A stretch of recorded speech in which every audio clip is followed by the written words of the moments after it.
அதனால மதுபன்ல இருந்துகிட்டு பாபா இந்த ஆன்மீக உலகத்தை சுத்தி பார்க்கிறார் இல்லையா. இதுல என்னன்னா ஜென்ரலா இந்த பேய் ஓட்டுறவங்க எல்லா மதத்திலயும் இருக்கிறாங்க.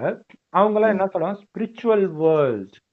ஓகே, ஆத்மலோகம்னு ஒண்ணு இருக்குதுதான். ஆனா இவங்க சொல்ற ஆத்மலோகம் என்னன்னா, ஆத்மால இறந்து அங்க போயிடும் அப்படி நினைச்சுக்கிறாங்க. ஸ்பிரிச்சுவல் ரேல்ம்ங்கறாங்க. ஸ்பிரிச்சுவல்னு தானே சொல்லுவாங்க. ஆன்மீகம்ங்கறத ஸ்பிரிச்சுவல்னு தானே சொல்லுவாங்க பொதுவா இங்கிலீஷ். ஆனா பாபா இங்க சொல்ற ஆன்மீக உலகமே இதுதான். எல்லா ஆத்மாவும் தான் இங்க வந்துருச்சு, அப்புறம் எங்க அவர் மேல போய் பாக்குறது. இப்ப ஆத்மாக்கள் வாழற இடம் இதுதான். சோ இது கூட இன்னொரு சகோதரி சொல்லியிருந்தாங்க, எப்படி ஆத்மா அப்படியே பறக்குமா? அதெல்லாம் பறக்கலாம் செய்யும், அதெல்லாம் நடக்கதான் செய்யும்ன்றாங்க. சோ நீங்க எல்லோருமே